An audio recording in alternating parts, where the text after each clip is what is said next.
오늘의 10분 말씀. 누가복음 10장 25절로 42절 말씀입니다. 예수님께서는 계속해서 예루살렘으로 향하시며 그 길에서 제자들에게 하나님의 나라를 드러내십니다.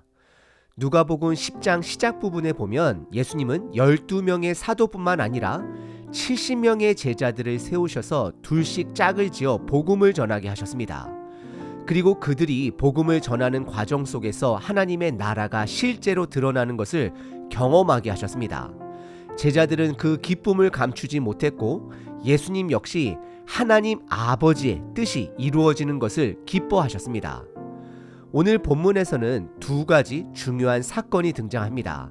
첫 번째는 우리가 너무나 잘 아는 선한 사마리아인의 비유입니다. 그런데 누가복음 전체적인 맥락 속에서 이 비유를 살펴보면 단순히 이웃에게 선을 행하라는 교훈이 핵심이 아니라는 사실을 깨닫게 됩니다.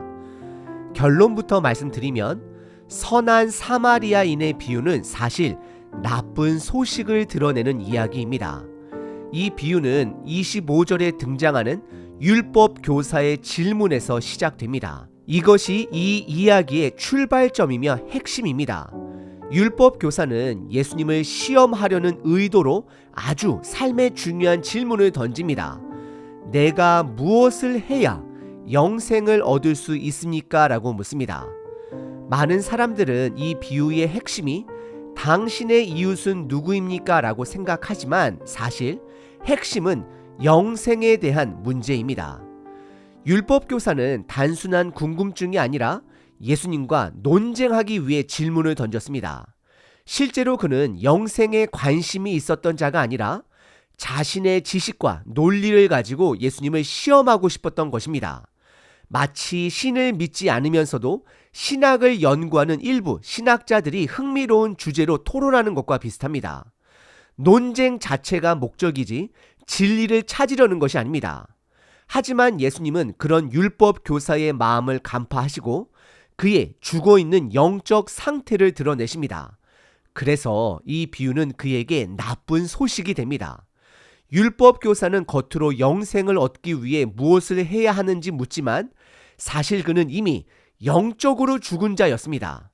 진짜 영생을 얻으려면 내가 의로운 사람이라고 주장하는 것이 아니라 먼저 내가 죄인임을 인정하는 것이 필요합니다. 즉, 나쁜 소식을 먼저 받아들여야만 좋은 소식을 받아들일 수 있다는 것입니다. 그리고 이어지는 마르다와 마리아의 이야기는 시간적 순서로 기록된 것이 아닙니다. 누가는 율법 교사와 마리아를 의도적으로 대조하기 위해 배치했습니다.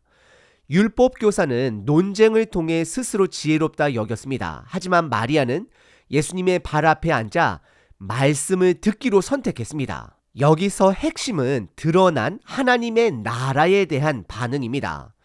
율법 교사는 하나님 나라 앞에서 자신의 영적 상태를 깨닫지 못했습니다. 하지만 마리아는 하나님 나라 앞에서 겸손하게 반응하며 말씀을 받고 있습니다. 그리고 이 두 이야기의 뿌리가 되는 말씀이 10장 21절에 나옵니다. 지혜롭고 슬기 있는 자들에게는 감추시고 어린아이 같은 자들에게는 드러내셨다라고 말씀하십니다. 율법 교사처럼 스스로 슬기롭다고 여기는 자에게는 하나님의 나라가 감춰졌습니다. 반면 예수님의 말씀을 듣기로 결단한 70명의 제자들 그리고 마리아와 같은 어린아이 같은 자에게는 하나님의 나라가 드러났습니다. 오늘 본문은 우리에게 내 이웃이 누구입니까? 라고 묻는 것이 아닙니다. 오히려 나는 누군가의 이웃이 되어본 적이 있는가? 라고 묻고 있습니다. 그리고 더 나아가 나는 하나님의 나라 앞에서 겸손하게 반응하고 있는가를 묻고 있습니다. 이 말씀을 통해 우리가 하나님의 나라 앞에서 겸손히 반응하며 먼저 하나님의 말씀을 받아들이는 사람이 되길 바랍니다. 하나님의 나라의 핵심은 내가 먼저 받아들이는 것입니다. 그리고 그 말씀을 받은 후에 섬기는 것입니다. 오늘 본문은 두 가지 중요한 사건으로 나눌 수 있습니다. 첫 번째는 우리가 잘 아는 선한 사마리아인의 비유입니다. 두 번째는 마르다와 마리아 이야기입니다. 첫 번째 부분은 선한 사마리아인의 비유로 25절서부터 37절입니다. 이 이야기의 핵심을 제대로 이해하려면 반드시 출발점을 기억해야 합니다. 선한 사마리아인의 비유는 예수님을 시험하려던 율법 교사의 질문에서 시작됩니다. 즉, 내 이웃은 누구입니까? 라는 질문이 핵심이 아닙니다. 가장 중요한 것은 내가 무엇을 해야 영생을 얻을 수 있겠습니까? 라는 25절의 질문입니다. 율법 교사는 단순한 궁금증으로 질문한 것이 아닙니다. 그는 논쟁을 위해 예수님께 질문한 것입니다. 그가 일어나 예수님께 질문했다는 표현 자체가 의도적인 행동을 의미합니다. 그 당시 문화에서 율법 교사들은 논쟁을 즐겨 했습니다. 그는 예수님을 선생님이라 부르며 자신이 가장 자신 있는 주제인 영생에 대해 질문을 던집니다. 이 질문은 사실 삶에서 가장 중요한 문제입니다. 예수님은 그 질문에 직접 답하지 않으시고 다시 질문으로 되묻습니다. 26절에 보시면 율법에 무엇이라 기록되었으며 너는 그것을 어떻게 읽느냐 이해하느냐라고 묻습니다. 그러자 율법교사는 27절에 아주 자신있게 대답을 합니다. 신명기 6장 5절의 말씀을 인용하며 내 마음을 다하고 목숨을 다하고 힘을 다하고 뜻을 다하여 주 너의 하나님을 사랑하고 레위기 19장 18절의 말씀을 인용하며 내 이웃을 내 자신과 같이 사랑하라라고 완벽한 답을 합니다. 그는 예수님으로부터 칭찬받을 것을 기대했을 것입니다. 하지만 예수님의 반응은 그의 예상과 달랐습니다. 28절에 내 답이 옳도다. 이를 행하라. 그러면 살리라. 즉 아는 것만으로는 영생을 얻을 수 없다 말씀하십니다. 율법 교사는 이미 답을 알고 있었지만 그대로 살지는 않았습니다. 예수님이 말씀하신 행하라는 원어로 보면 지속적이고 변함없는 순종을 의미합니다. 그러자 율법 교사는 당황하며 자신을 변호하려 합니다. 29절에 보면 그러면 내 이웃이 누구입니까? 라고 다시 묻습니다. 이것은 단순한 질문이 아닙니다. 당시 종교 지도자들은 이웃의 범위를 좁혀서 해석했습니다. 자신들이 정한 기준 안에서만 이웃을 인정하고 그 외의 사람들은 이웃으로 보지 않았습니다. 사랑하지 않았습니다. 섬기지 않았습니다. 그러나 예수님은 이들의 한계를, 교리를 무너뜨리시며 실질적인 하나님의 나라를 드러내십니다. 그래서 30절부터 예수님은 본격적으로 선한 사마리아인의 비유를 말씀하십니다. 한 사람이 예루살렘에서 여리고로 가다가 강도를 만나 거의 죽을 지경이 되었습니다. 예수님은 그 사람이 유대인인지 이방인인지 의도적으로 밝히지 않습니다. 이것이 바로 중요한 포인트입니다. 당시 사람들은 옷을 보고 유대인인지 이방인인지 구별했습니다. 하지만 강도를 만나 옷이 벗겨지고 피투성이가 된 사람은 누구인지 알 수 없었습니다. 예수님은 우리의 경계를 허무시는 분 되십니다. 우리가 만들어 놓은 선을 뛰어넘어 하나님의 나라를 드러내십니다. 31절과 32절에 보시면 제사장과 레위인이 지나갑니다.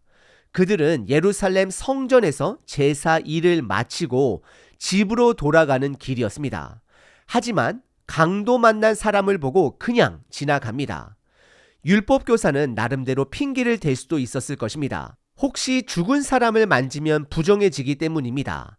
자신의 정결을 지키기 위해서 어쩔 수 없었다라고 말했을 것입니다. 그러나 제사장과 레위인은 성전으로 섬기기 위해 올라가는 중이 아니라 이미 성전에서 제사를 마친 후였습니다. 즉 강도 만난 사람을 도울 수 있는 충분한 시간이 있었습니다. 정작 그를 돕다가 부정해지더라도 정하게 될 수 있는 시간이 충분했지만 그럼에도 불구하고 그들은 지나쳤습니다. 33절서부터 35절에 예수님은 세 번째 인물을 등장시킵니다.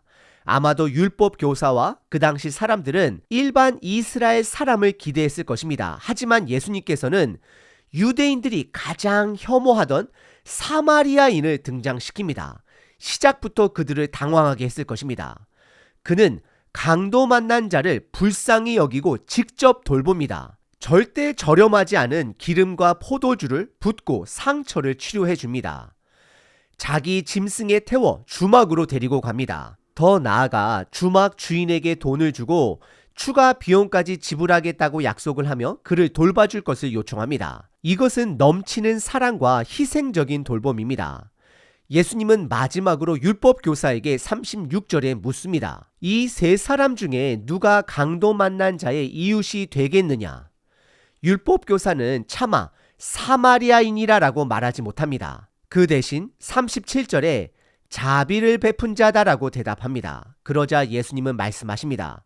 가서 너도 이와 같이 하라. 이 비유를 통해 율법 교사는 스스로 하나님을 사랑하고 이웃을 사랑하는 의인이다라고 생각했지만 사실 그는 아무것도 할 수 없는 존재임이 드러났습니다. 그는 하나님도 이웃도 온 마음을 다해 사랑하지 않았던 것입니다. 사실 우리는 단 한 시간이라도 온전히 하나님을 사랑하고 이웃을 사랑할 수 있을까요? 불가능합니다. 율법은 우리를 구원할 수 없습니다. 결국 율법 교사가 가져온 논쟁 속에서 그는 영생을 얻을 수 없는 자라는 사실이 드러난 것입니다. 그래서 이것이 그에게 나쁜 소식이 되었습니다. 그러나 나쁜 소식을 받아들여야 좋은 소식, 복음을 받아들일 수 있습니다. 율법 교사는 스스로 의롭다고 여기려 했지만 예수님은 그가 죄인임을 드러내셨습니다. 이 비유의 목적은 우리에게 회개를 촉구하고 있는 것입니다. 나는 할 수 없습니다. 주님이 필요합니다. 이 고백이 나와야 복된 소식, 좋은 소식, 복음이 시작이 됩니다. 두 번째 본문은 38절서부터 42절까지 우리가 잘 아는 마르다와 마리아 이야기입니다.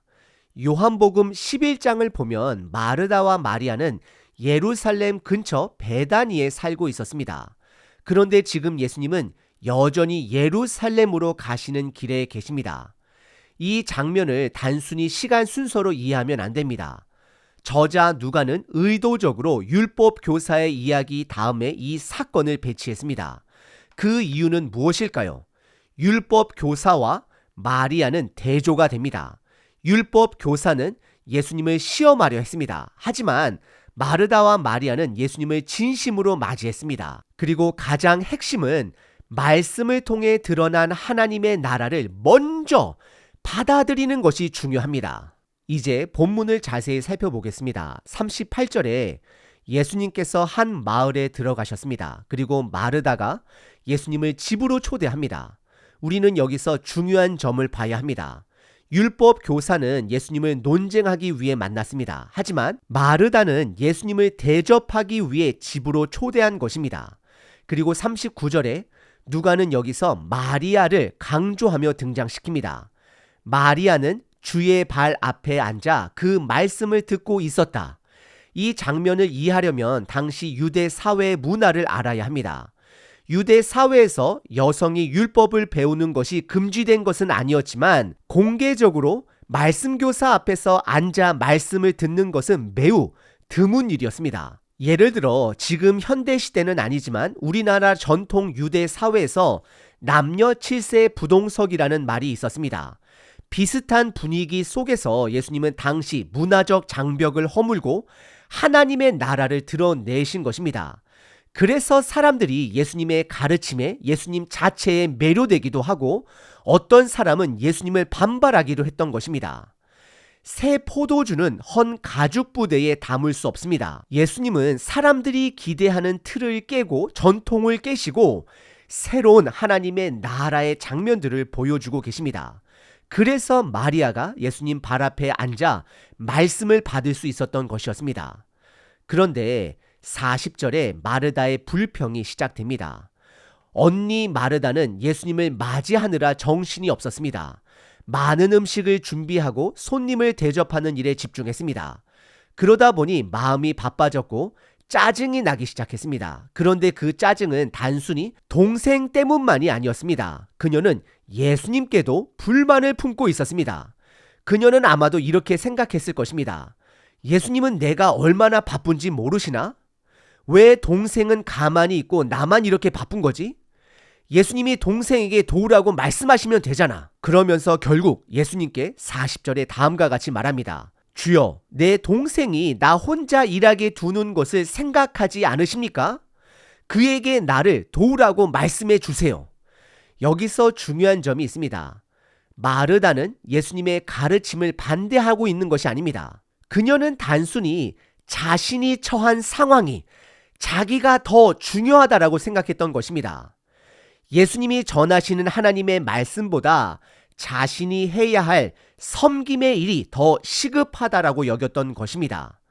그러자 41절과 42절에 보시면 예수님은 사랑으로 마르다를 바로 잡아 주십니다. 41절에 마르다야 마르다야 2번 부르시며 내가 많은 일로 염려하고 근심하나. 예수님은 그녀를 2번 부르십니다. 이것은 사랑과 애정을 담은 표현입니다. 예수님은 마르다의 마음을 먼저 이해해 주셨습니다. 내가 바쁘고 힘든 것은 다 알고 있다. 너의 섬김이 귀한 것도 안다. 하지만 42절에 핵심을 말씀하십니다. 하지만 한 가지만 필요하다. 마리아는 좋은 편을 선택하였으니 빼앗기지 아니하리라. 여기서 마르다의 많은 일과 예수님이 말씀하신 한 가지 일이 명확하게 대조가 됩니다. 예수님이 말씀하시는 그 한 가지 일은 무엇일까요? 바로 하나님의 말씀을 듣는 것입니다. 우리는 여기서 깨달아야 합니다. 진정한 그리스도인은 바쁜 가운데서도 예수님을 섬기는 자가 아닙니다. 다시 말씀드립니다.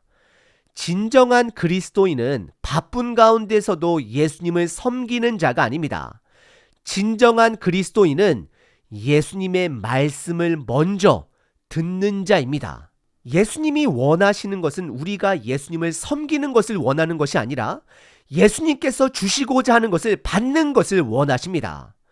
우리에게 먼저 주시길 원하는 것이 있습니다. 그것이 바로 하나님의 말씀입니다. 우리는 예수님이 주시고자 하는 하나님의 말씀을 받는 것에 집중해야 합니다. 아기가 우유를 잘 받아 먹을 때 어머니가 기쁜 것처럼 말씀을 먼저 먹어야 합니다. 그렇지 않으면 아무리 열심히 섬겨도 마음에는 불평만 남게 됩니다. 오늘 본문은 2가지 사건을 살펴봤습니다. 선한 사마리아인의 비유와 마르다와 마리아의 집 방문 이야기입니다. 이 2 사건에는 중요한 공통점이 있습니다. 바로 우리의 전통과 좁은 생각을 깨고 하나님의 나라가 드러났다라는 것입니다. 율법 교사는 자신의 의로움을 드러내고 싶어 했습니다. 하지만 예수님은 선한 사마리아인의 비유를 통해 그의 죄를 드러내셨습니다. 그는 하나님을 사랑한다고 했지만 실상은 하나님도 이웃도 사랑을 행하지 않은 사람이었습니다. 예수님은 그를 회개의 자리로 부르셨습니다. 그가 자신의 죄를 인정할 때, 나쁜 소식을 받아들일 때 비로소 복음이라는 좋은 소식을 받아들일 수 있습니다. 마르다와 마리아의 이야기에서도 마찬가지입니다. 예수님은 하나님의 나라가 드러나는 자리에서 마르다에게 너가 나를 위해 무엇을 하느냐 보다 무엇을 받느냐가 더 중요하다라고 말씀하십니다. 예수님께서 주시고자 하는 것을 먼저 받아야 함을 강조하십니다. 섬김의 본질은 내가 주님께 드리는 것이 아니라 주님께서 나에게 주시고자 하는 것을 먼저 받는 것입니다. 다시 말씀드립니다. 예배의 본질은 내가 주님께 드리는 것이 아니라 주님께서 나에게 주시고자 하는 것을 먼저 받는 것입니다. 내가 그것을 받을 때 그 생명이 내 삶을 통해 드러나게 됩니다. 종교적 활동이 신앙의 본질이 아닙니다. 이 말씀은 우리 모두에게 주시는 말씀입니다. 특별히 저에게 주시는 말씀입니다. 바쁜 사역보다 중요한 것은 예수님의 말씀을 붙잡는 것입니다. 집중하는 것입니다. 그 말씀이 우리를 끝까지 붙드시고 우리를 살리는 생명의 능력이 됩니다. 예수님은 섬기지 말라고 말하는 것이 아닙니다. 오직 한 가지, 먼저 말씀을 듣고 말씀에 반응하는 것이 필요하다라고 말씀하셨습니다. 오늘도 하나님의 나라는 말씀을 통해 우리에게 드러납니다. 그렇다면 우리는 그 말씀 앞에서 겸손히 반응해야 합니다.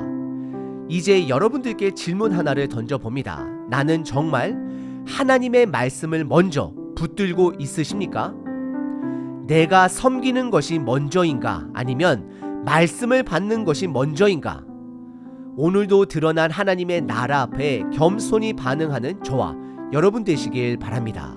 사랑하는 하나님, 오늘도 말씀을 통해 드러난 하나님 나라 앞에 나아갑니다. 우리가 우리의 기준과 생각을 내려놓고 겸손히 드러난 말씀을 받게 하소서. 율법 교사처럼 지식으로만 머물지 않고 선한 사마리아인처럼 주님을 사랑하고 실천하게 하시고, 마르다처럼 분주함에 매이지 않고 마리아처럼 주님의 발 앞에서 말씀을 듣게 하소서. 하나님, 우리가 무엇을 하느냐보다 먼저 주님의 말씀을 받는 것이 중요함을 깨닫습니다. 그 말씀을 통해 우리의 삶이 변화되게 하시고 드러난 하나님의 나라에 겸손히 반응하는 우리가 되게 하소서. 예수님의 이름으로 기도드립니다. 아멘. 말씀이 좀 길어져서 죄송합니다. 항상 기뻐하라. 쉬지 말고 기도하라. 범사에 감사하라.